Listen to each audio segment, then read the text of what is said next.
All right. So welcome, Mo. I see you're on. Um, we have on the right-hand side of the screen a administrative link, a sticky note that goes to the Facebook group. And if you're not already a member of the Facebook group, please go ahead and click on that link. I have our administrator, Paul, online, and he will go ahead, if you're not already a member, and give you access. So I'm just going to wait a few minutes for some more people to possibly join. I also wanted to mention that I'm going to try to address questions that people have. So I've already started a thread in Facebook. Let me actually tab to that screen so maybe you can see it. Give me one moment here. And let's see, I'll just hit escape from this slide. Okay, here we go. So I'm sharing my desktop. You should see the Facebook group. And if you scroll down a little bit, I started a thread for today. And it says, actually, hold on one second.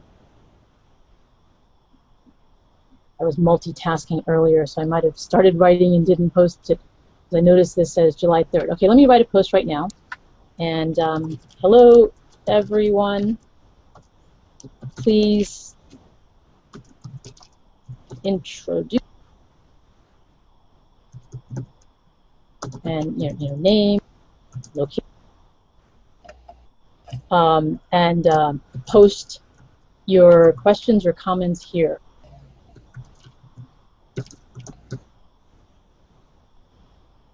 Okay. So if everyone can post their questions or comments in this thread for this particular webinar, then I will have one location to focus on, and I'll be able to answer any questions that you might have. All right.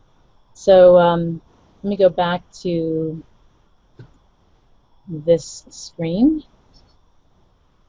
Give me one moment here. Let me share my desktop.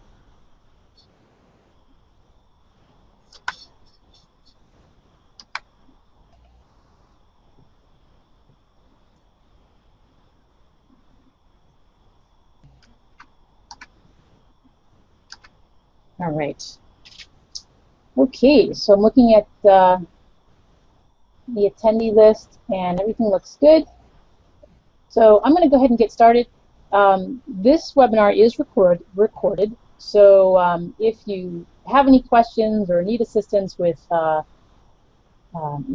anything that is presented, you'll have the opportunity to play it back and listen to it again.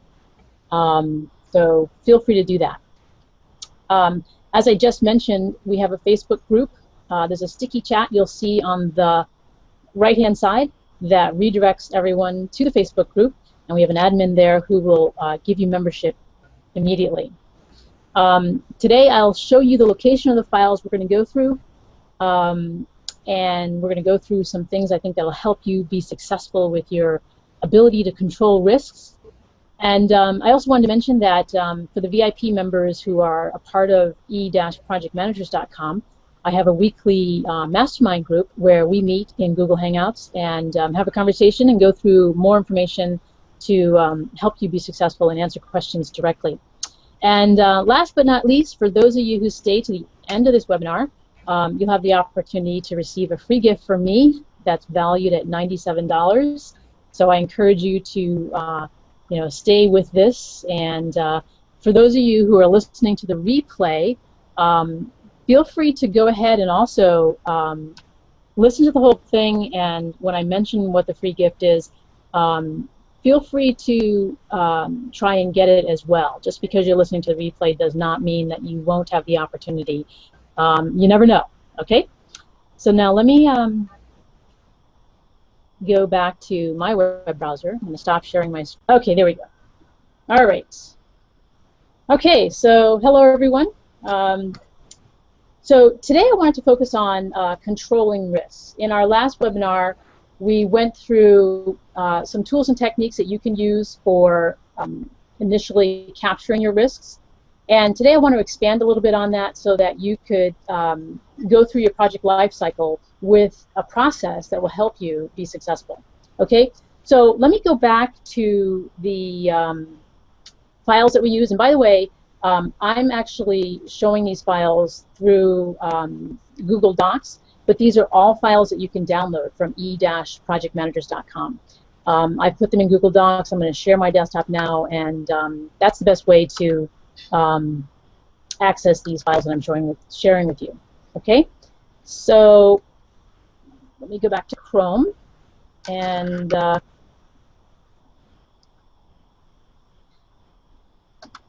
open up this file. So this is the risk management tool set, and just to quickly repeat, last week we went to e-projectmanagers.com. I showed you where to go in the PM templates section to download. When you go into PM templates, you can download the files that we're going through, the risk management tools. For example, if you go into the project planning and then scroll to the very bottom of the list, the risk management tools are there. There are other documents in here as well that you'll find helpful, such as the chair log, which is used for tracking changes, action items, issues, and risks. There's also a weekly status report document, which we're also going to review, and there are project plan templates in there as well. So when you come into eprojectmanagers.com, simply come to the PM template section and download the templates that you need, and these are the same templates that we're using in this presentation. I've uploaded them into Google Docs because it's easier to work from there for me, to have them all in one central location. So let me just resize this for a second so I can see everything I need. Okay, there we go. So what I did is I went ahead from last week and I filled in a couple of these risk survey forms, and we're going to walk through what you do with this information and how you can control it. As you can see in this example on screen, I've written in the top right a constraint due to price inflation of construction materials. So I've given it a probability of 3, and again, all of this is customizable. For this template, when you download it, it has some metrics in here. 3 for probability is a 50-50 chance of something happening, and I set the impact over here to be 3, and the impact in this template in the comments area simply means stop, take a look, could impact us, we might have to catch up. Okay, so I've weighed this risk, and I've written down what the constraint is, and I've also written down what the event is. The event is the cost of planned construction material increasing, and the effect, oops, excuse me, I paged up too far. The effect would be it may impact what can be accomplished. Actually, let me go to the second tab we have here because I have more information in terms of the mitigation strategy on this tab. So I just paged over to the second tab, which includes a mitigation strategy. It's the same information in terms of a survey form and your ability to track the information. Actually, I just noticed on this one I set the impact to a 4, and let me go back and read to you what 4 is. 4 is significant amount of additional resources, time, cost, and or milestone dates may need to change. Again, all this information over here you can customize and set up to fit your environment.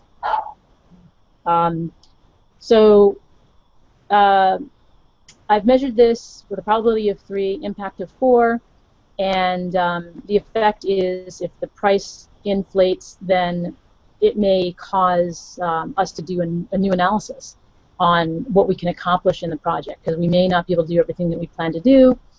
And the mitigation strategy in this case is monitor forecasted material costs weekly.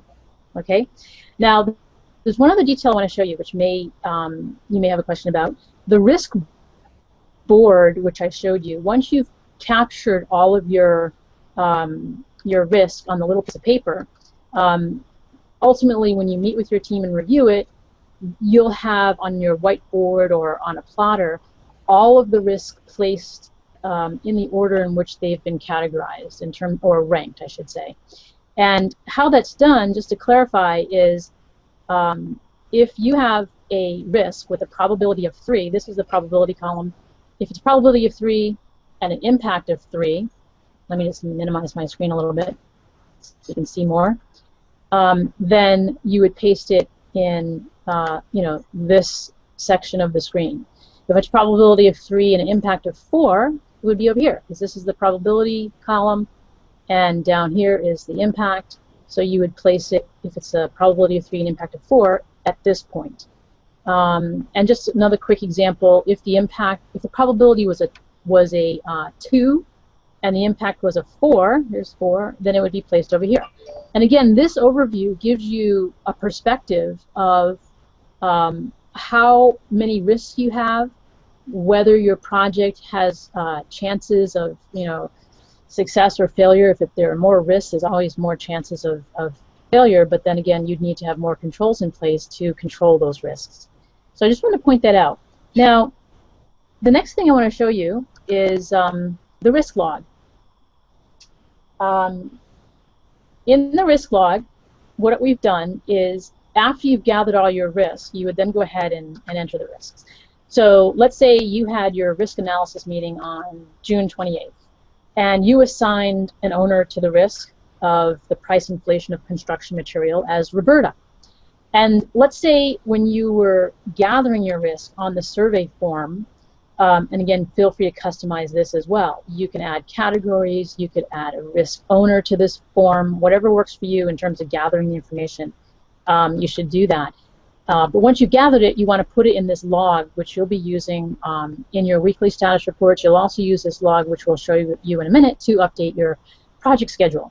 So I've identified the risk owner as Roberta. Let's say she's from the cost or finance group, and that's where this particular risk would, the area that would be impacted. And the risk description is price inflation of construction materials. The potential impact may impact what we accomplish, what can be accomplished, because if you have a budget that's limited and you discover that your costs of construction materials has increased, then it's going to impact what you can accomplish if all the other costs remain the same. The trigger event is price increase, and in this case, the trigger date is, we'll say, August 8th, and that has to do with the project schedule, which I'm going to show you in a minute here. We have a date in which we have to buy these materials, and we're going to want to monitor the activity and have our mitigation strategy in place prior to the date that we want to buy the materials. So we have a trigger date that leaves us enough room to be able to do that. And then here is the probability and the impact value. And let me scroll over a little bit to the right. This particular template, as mentioned before, automatically calculates a total based on the probability and impact. You can also change these weights and this formula to meet whatever your organization needs. So in this case, we literally multiply the probability impact to come up with this value here. In this case, the mitigation strategy was to monitor forecasted material costs weekly, and the response strategy in this case would be to locate a dealer that is within budget. And then the last date that this particular risk was reviewed was July 2nd. And the status of this risk is it's in progress. It was opened already, and we started monitoring it. It's in progress, and this is something that we will review on a weekly basis in our status meetings. So this is an example of filling out the risk log, and I wanted to point out, going back to eprojectmanagers.com, that when you're in the PM template section, you'll see, I mentioned the chair log. Let me see if I can find it. Oh, here we go. Chair log, changes, action items, issues, and risks. I recommend downloading this. I'm going to download a copy right now. Actually, on this computer that I'm on, I don't have Excel, so I'm going to ignore that. But you would download that copy, and the chair log is an Excel file similar to this, that allows you, it has a worksheet for tracking changes, a worksheet for tracking action items, and a worksheet for tracking risk. Okay? And what you would do is bring that to your status meeting, and you would review them in your status meeting. So if I go back to, let me just open up an example here of a status document. I already downloaded the weekly status report. In eProject Managers, you'll find that there are a few. There's a detailed status report. There's a few variations of status reports. So this is just one example here called the weekly status report that I downloaded from eprojectmanagers.com, e-projectmanagers.com. So I'm going to open this and share this with you. So what you'll do is in your weekly status meeting, or however often you're meeting, you would review your open risks. Now, this is an example. It's loading right now. And by the way, for those of you who just joined, feel free to post any questions that you may have while I'm talking into the Facebook group, and I will take a moment to try and address some of those questions for you when we're done with this presentation. So in this weekly status report document, I filled in a few things. I left the template as it is. This is all 100% customizable. But let's say in your case you have an organization where you have to produce a weekly status report. If it's bi-weekly or monthly, the structure is similar. The idea is that you're communicating to management where you are, what you've accomplished, and some of the things that you want to bring to their attention. So in this status report, let me just make this a little larger. I have at the very top a section where you're going to mention your milestones for your project, and you generally want to put what's in the next 2 weeks or 2 months, depending on how large your project is. And in this case, the milestone that we're going to be talking about is a milestone for verifying the inflation for asphalt, verifying the price inflation for asphalt. And the planned date for doing that is August 8th. And in this status report, if you scroll down to the bottom, you'll see, and again, I didn't fill everything out here, but I think you understand the gist of it. At the very bottom, I can list my issues and risks, and in this case, there's a risk of price inflation of construction materials. Okay. Now, going back to the project schedule, let me just open up a copy here of, this is Project 2010, and this is an example. I've formatted this so that the milestones are showing in blue. I find when you set up a project schedule, and I go through this in terms of how to set up a project schedule in my program at createandmanageschedules.com. So if you need assistance with that, you can pick up one of those training tutorials at createandmanageschedules.com. So anyway, there's a milestone. Let's say your project is paving a driveway, and we have a milestone here to verify price inflation for asphalt, and then close the risk. And that milestone is set for August 8th. Which is the date that we mentioned is our plan date. And in our risk log, we have that as our trigger date. Okay, so here's the trigger date, August 8th. Oops. All right, so in your project schedule, whichever you're using, you know, whatever product you're using, you could put in a milestone for the trigger event that you are tracking, okay? And it's assigned to Roberta, who we mentioned is from the Cost and Finance group. We want to verify the price, and then after that, then they will buy the asphalt. And the way this is set up is so that if by chance the price changes before the driveway is excavated, we leave a lag in time, 5 days, in case we need to change to a different vendor to buy the asphalt if the price did change. Okay, but this is an example of a project schedule that's showing the structure of adding in a milestone so that you can track your risks and know when to close them. So this is an example, tracking it. Then after, if you discover that the price is the same, you'll go ahead and buy it, and then you'll proceed I gave a 5-day lag a week later to actually start the excavation and then paving the driveway, and in this case, this project is complete. Obviously, on larger projects, there'll be more tasks involved and more relationships between tasks, but you get the idea. Once you've identified your risks and then log them, you'll want to have a touch point place where you can review the risks with the people who are responsible for them. So let's say you have a status meeting and Roberta would be present.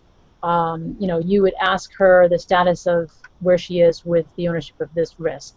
And then once the trigger date has passed, literally in your log, you would change the status to closed. Okay? So that's pretty much the structure. I mean, in terms of how often you meet, to my camera here, hold on one moment. Stop sharing my desktop. Okay, there we go. So in terms of the structure of how often you meet to review the chair log, the risk log, really depends on your organization. But for reporting purposes, you'll discover that management finds it helpful to be able to see that you're controlling risks, that you have a mechanism for tracking them. If you have a project schedule tool that you're using, go ahead and enter those risks as milestones that you can capture the information and track it with the risk owners. And that's the process that you should use. There should be some structure that you're going back to on a regular basis. Now let me go into Facebook and see if there are any questions. I'm going to go back to that full screen mode and see if anyone has any questions that I can answer for you. So bear with me one moment.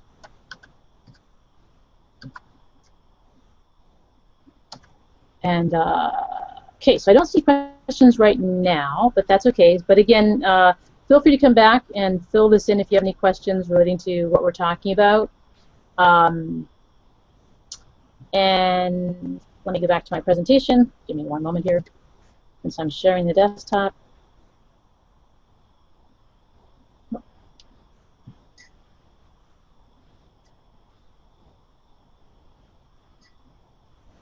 All right. Now, for those of you who have stayed to the end, I wanted to offer you the opportunity to meet with me. And if, feel free to, if you've done this already, because I know a few people who are on the call right now have met with me, you're welcome to, I'm just paging through, here we go. You're welcome to fill out the survey and try and meet with me again. The free gift that I'm offering participants is to meet with me for 15 minutes in a private Skype coaching call. What I do is I record the session, and you'll get a copy of it when we're done. And I have a program in my VIP program on e-projectmanagers.com where you'll have access to management conversations. And basically, that's the conversations that I have with people who I have them 15-minute one-on-one sessions, and you'll find it very helpful.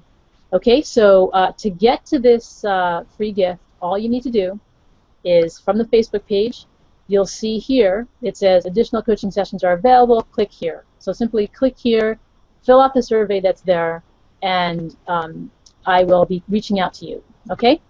And I want to mention that on the next the next webinar, July 23rd at 1:30, we're going to review how to create a master schedule in Microsoft Project.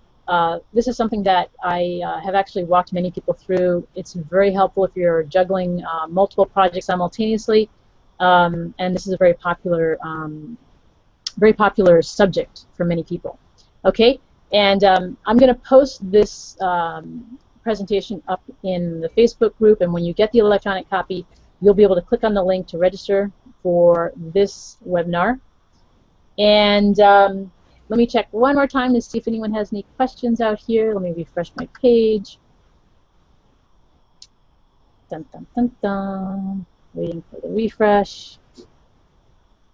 All right, give me one moment here, scrolling down. And just, I do plan to keep these webinars short because I know that most people have a lot on their plate, so I don't want to take too much time. Okay, perfect. So I don't see any additional questions there, but you're always welcome to email me if you have any questions. I appreciate the time that you're taking to join the webinars. And that's it for today.